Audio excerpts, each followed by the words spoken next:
So this is on double movements, Polanyi and the History of Capitalism. As I said yesterday, was just more of an overview, and now we will jump into some of the more detailed discussions. And again, I introduced these concepts yesterday, and I wanted to spend more time with them. They're very central to Polanyi's thinking. As I said, Polanyi is somebody who sort of was between worlds. He was raised in the Austro-Hungarian Empire, which of course disappeared after the First World War. And so he was basically very much accustomed to crisis, to a world in crisis, and took this perspective with him, and and began studying basically the roots and the history of capitalism, or the current, economic form at the time, in England particularly, and then later in the United States. And what came out of this was the Great Transformation, which is really a wonderful book, and I can recommend it to anyone to just increase your knowledge. And it's a very fascinating read. So he's a very excellent writer. So anyway, starting with these concepts of embedding and disembedding, Polanyi continually refers to them throughout the book, and also throughout his other works. We have, oopsie, one other person coming in.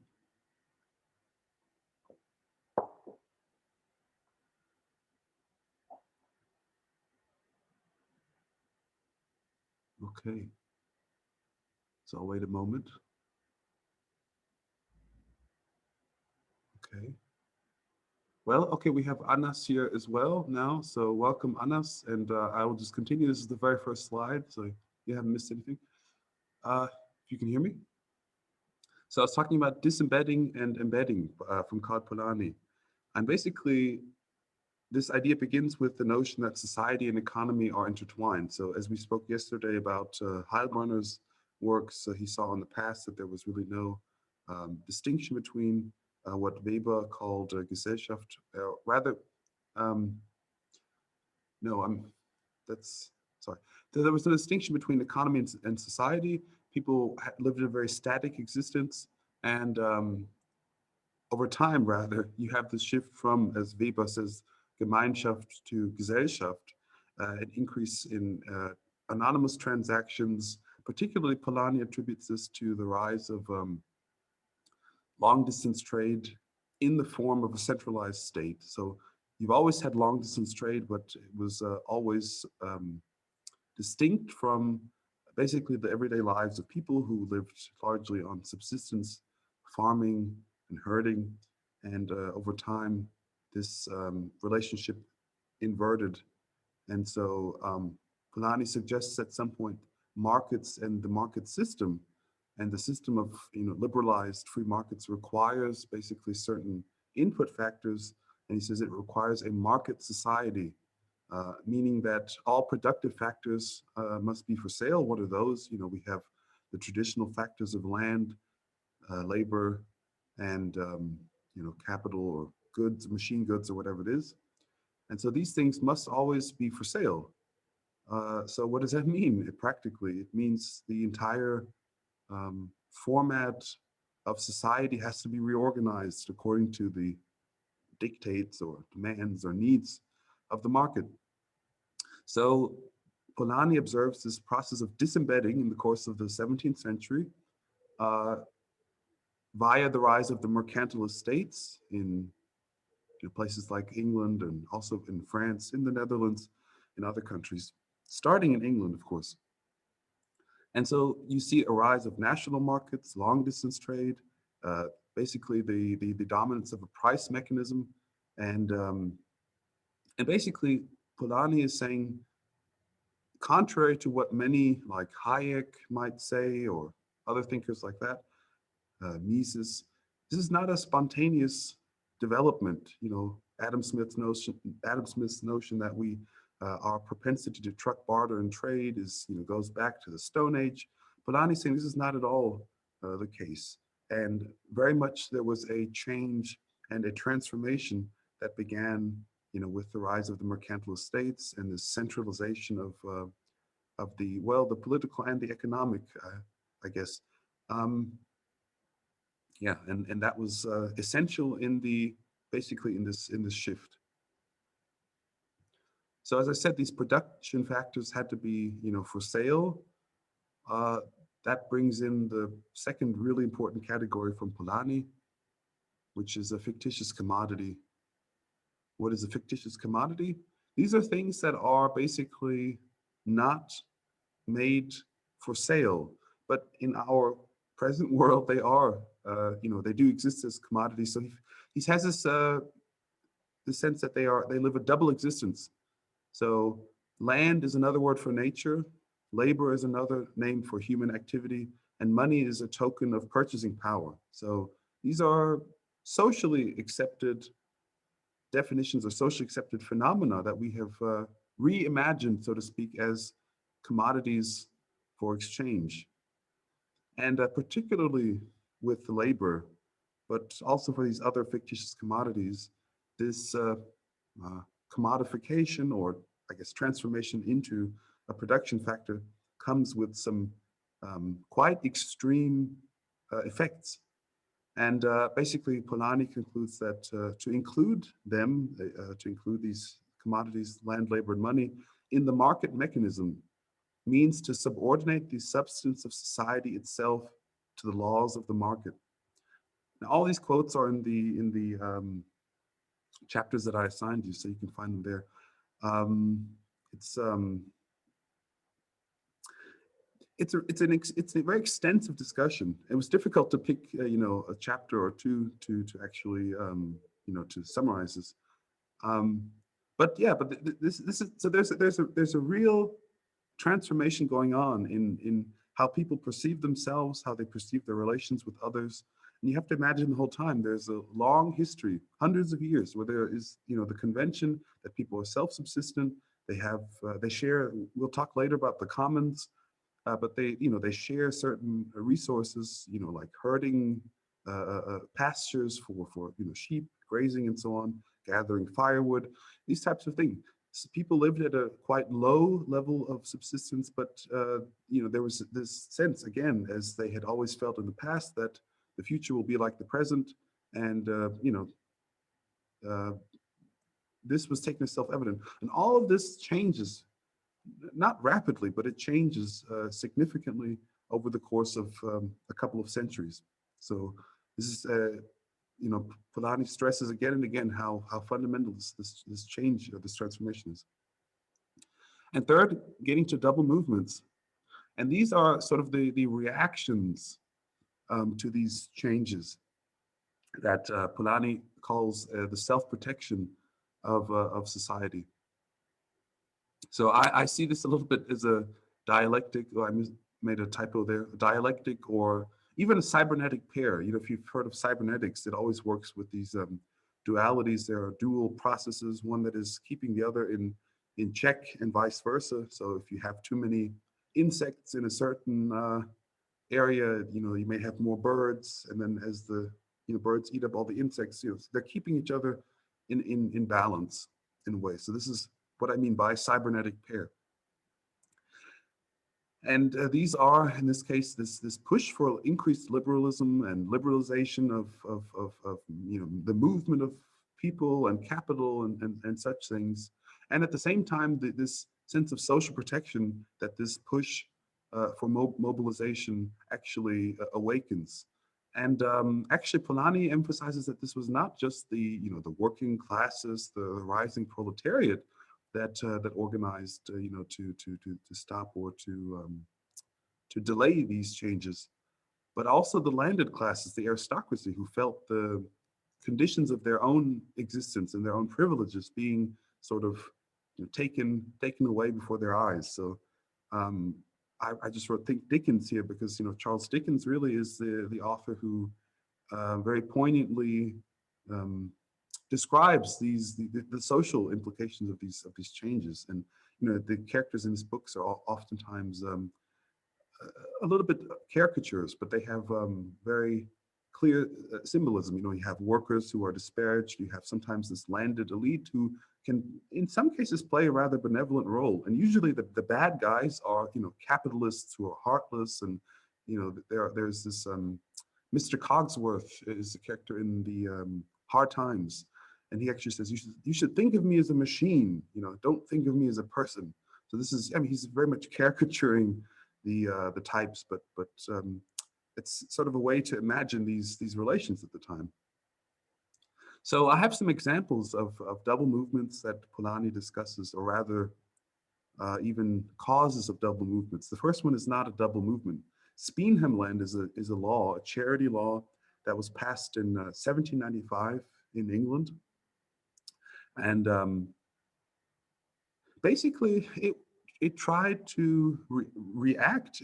In a sense, it was a double movement, but it also spawned further double movements, I'll say. So Speenhamland was a law designed to provide the poor with a certain subsistence. So the state, the monarchy, others were seeing, society, were seeing what was happening with the enclosures of the commons and the disparities that were rising, and you know, poverty, hunger, really the sense of neglect that many were exposed to, you know, families, individuals. And this law basically was a type of, you could say, guaranteed basic income at the time. And Polanyi, well, it's a little bit complicated to call it a guaranteed income because it was quite low, tied to some work requirements, but it was, any case, Polanyi describes it as a catastrophic failure, and I think at one point he calls it the greatest insult to the poor, you know, the English working poor of all time. Why does he call it that? Because the law had the effect of increasing actually the disparities. How to do this? It basically prevented didn't prevent, but it discouraged the peasants actually from moving to the cities. So it created a sort of a cycle where the poor were dependent on handouts, they were dependent on the state, and there was really little or very low social mobility. So actually it prolonged the suffering in many senses. But the idea is very interesting. So again, you see that many in the society were quite upset and were quite worried or concerned about what was happening around them, and not just the poor. So again, this law was passed in a very anti-democratic um, um, government where, you know, there was no general voting rights, suffrage. So only, you know, landed, somebody who owned property, a man who owned property could actually, you know, elect representatives to parliament. Despite this, again, you see even these individuals saw some sense of, I guess, felt some sense of shame and so on. So the intentions were maybe right, but the mechanism was very, very poor. And then the next double movement that Polanyi really discusses is the Chartist movement, which was basically around the time of, you know, you have the 1848 revolutions happening all across Europe, and in Britain or in England, this was no different. So you had, again, a rising, so we're now maybe 2 generations later, 1.5 generations later, the process has continued. So the process of, you know, urbanization, of enclosures, of removing basically the foundations of existence that had, you know, that had allowed life for, or that had accompanied life for, you know, hundreds, if not longer, thousands of years. And the Chartist movement, it's called the Chartist movement because the members had a charter rather, sorry.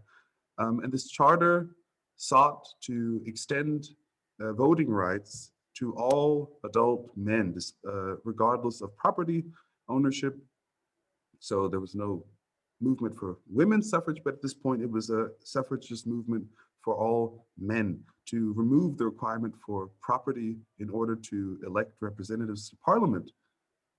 So the reaction that Polanyi describes to this movement was basically that it was brutally repressed. So the landed elite, and this did not just include the aristocracy, it also included the rising merchant class, saw that if they extended the right to vote to the urban poor and to peasants, they would basically cut out the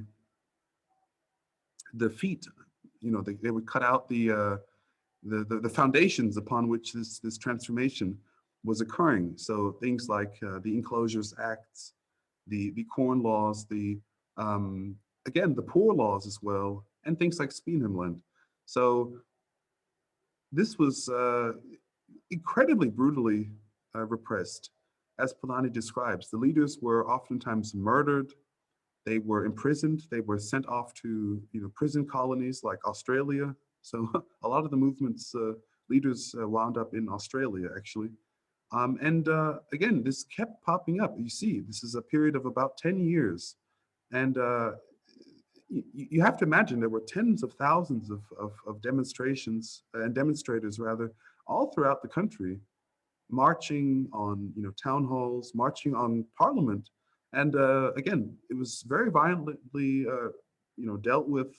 And so there was no real interest for a dialogue with this strive to extend voting beyond those who own property. And then a third double movement that Polanyi describes is the labor movement. And of course, this for me is a very interesting development, as again, it shows going back to this concept of the fictitious commodity, how different labor as a commodity is than, say, a bag of apples or a car or something. So the combination law was passed in 1788. I think it was revised in 1790. Basically forbade any type of combination of workers. So basically any type of union, any type of unit greater than the individual for bargaining for wages, all types of such activity were outrightly banned. It bans any strikes, any type of collective action, solidarity, marches, whatever. Again, very brutally repressed. And this lasted, again, another, as you see, a generation until 1824. And then in 1825, actually, a revised combination law was implemented that, again, it allowed some types of organized groups, but it, again, banned and outlawed strikes. So again, the landholding classes, and again, the rising merchant classes, who increasingly had the reins of power, saw the dangers in allowing workers to organize themselves and to basically, collectively bargain and to collectively appeal to their interests. And the last double movement I'll mention is cooperatives, which we saw rising basically after the middle of the 19th century, so about 1840s or so. You see the first cooperatives, although earlier, you do see earlier instances. And the first cooperative, modern cooperative, is usually attributed to one in Rochdale, which is a smallish city near Manchester. It was a consumer cooperative on Toad Street, started in 1844, and basically was a self-organized collective of workers, or in this case, consumers. And wanted to talk a little bit more about them. So these Rochdale pioneers, as they have been called, there are lots of books on them as well. Why did they feel a sense of need, or why did they create this first cooperative? I mean, if anybody wants to jump in at any point, then you can always do that.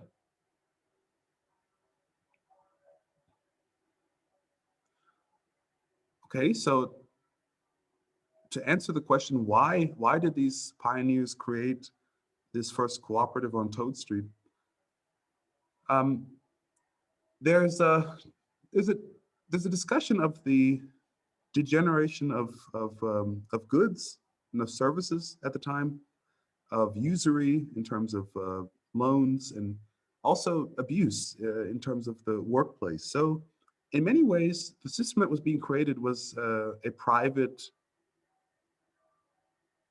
uh, fiefdom or private kingdom in which factory owners and suppliers of goods like flour or milk and other things had a large amount of power over their workers or their customers. So there's quite extensive evidence. And E.P. Thompson, who we discussed yesterday in his essay on the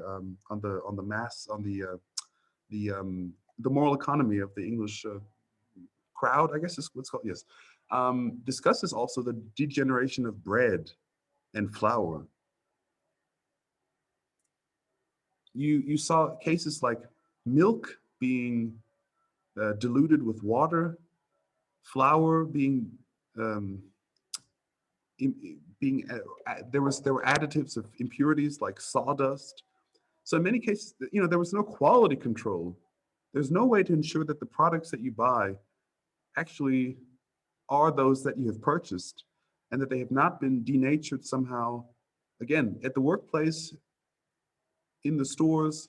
So this created a dilemma, a moral dilemma for many poor workers who, did not have very much money, and again, did not have very much authority or power uh, to check, the quality of goods, and also to, organize against their bosses.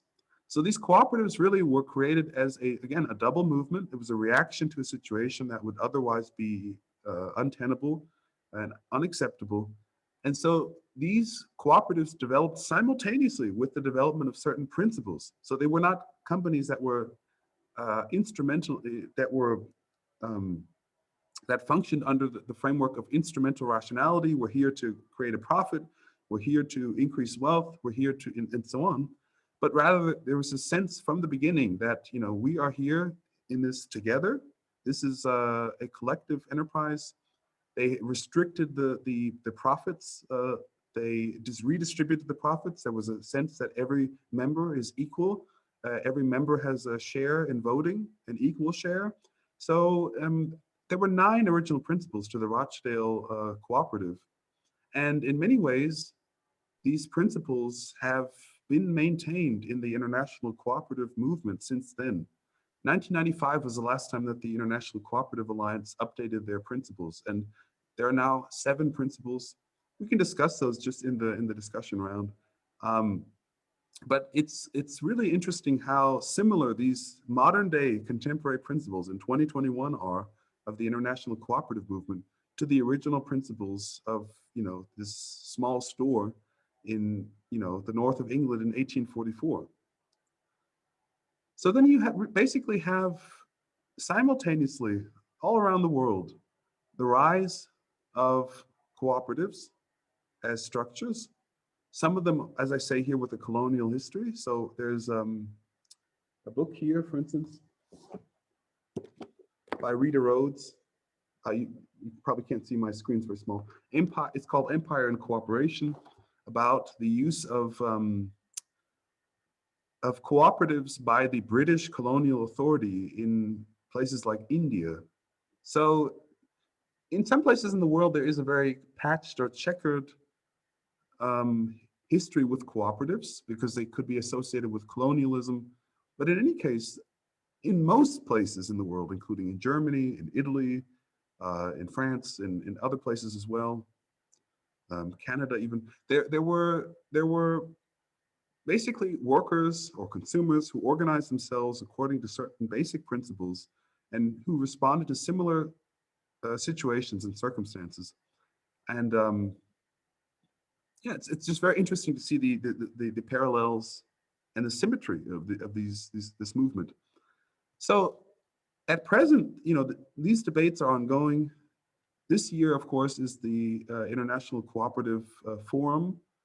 It's basically the same instances as what I mentioned in 1995. It's like a synod, where the Catholic Church meets every few 100 years and redefines what it is. And this was actually to take place last year, and it was postponed because of the pandemic. So just, to give you an insight, the present day debates within the international cooperative movement are with things like multi-stakeholder cooperatives. What is that? It's a cooperative that has not a single stakeholder. So you have a consumer cooperative, consumers are members. You have a worker cooperative, the workers are the members. And a multi-stakeholder cooperative can have multiple membership classes. So you can have members who purchase things from the cooperative. You can have members who contribute labor. You can have investing members. You can have maybe communal, a member that's a city. A city might be, or municipality might be a member in a cooperative, and so on. So there is a growing notion that the single membership model may not be the only type of cooperative. And also another interesting debate is with the platform cooperatives, which of course now we see the rise of the platform economy with these, we're on Zoom here, that's a platform. You have Amazon, you have Google, you have all these, these platform firms. And these platform cooperatives, in a similar way that these original Rochdale pioneers and similar things reacted to a situation that lacked accountability. We also lack accountability in the platform economy today. We have these large firms like Apple really making their own decisions about how much companies can make in the App Store, and how who to put where, who to feature where, and they can make or destroy careers basically. And so these platform cooperatives, again, are a similar reaction to an unaccountable status quo, people taking their lives in their own hands and organizing together according to certain democratic principles. So again, history is not over, it's continuing, and we're seeing many of the same movements popping up today internationally. I think this is the last slide. So I just wanted to finish with also another very important discussion by Polanyi in The Great Transformation, where basically he talks about double movements being, again, as I mentioned before, not just arising from the lower classes, from the working classes. So he says there's often sort of a dichotomy there, that both the landed and the working or the lower classes oppose changes in the status quo, increased liberalization, whatever it happens to be. So he calls them strange bedfellows. So basically, they're sometimes alliances between, the urban poor and the elite, or maybe the rural peasants and the elite. And he says, depending on who is in the alliance, you do get tendencies towards either socialism or fascism. And remember, Polanyi published this book in 1944. What was going on in 1944? It was still the Second World War, a war against fascism. And Polanyi, he was a Hungarian, but former citizen of the Austro-Hungarian Empire who lived for a long time in Vienna as well. He was observing what was going on, and the threat of fascism for him as a Jew was very large.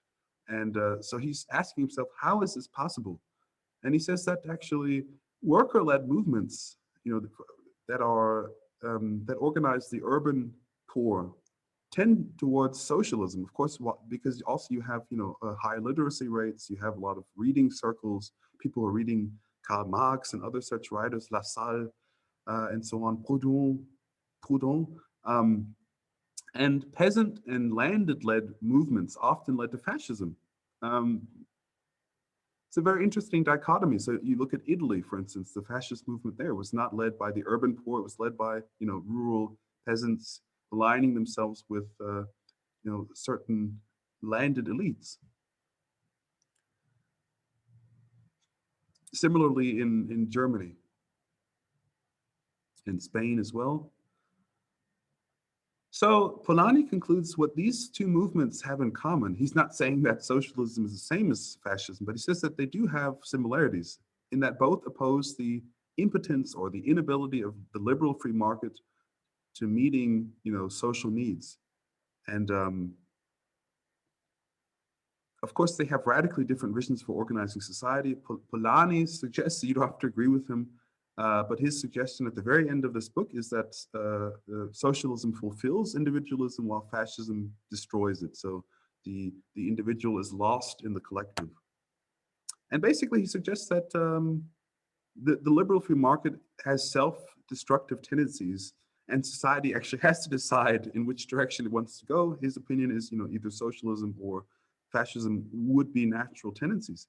And it's very interesting to look at this, to study these discussions and apply them to today's world, where we again see the rise of very right-wing populist movements all throughout the world. Look at Trump in the United States, and look at the AfD in Germany, or in the UK, look at Eastern Europe, Hungary, Poland, other countries. So again, you do see this contrast and this opposition as well, where the liberal free market in today's world is again, cutting under people's skin. It's oftentimes cutting to the bone. They are being ravaged by poverty and debt. And again, people look for solutions, and sometimes you have the solution in a migrant who's taking our jobs, or and so on. So in many ways, it's my opinion that Polanyi is more relevant today than ever. And let me stop.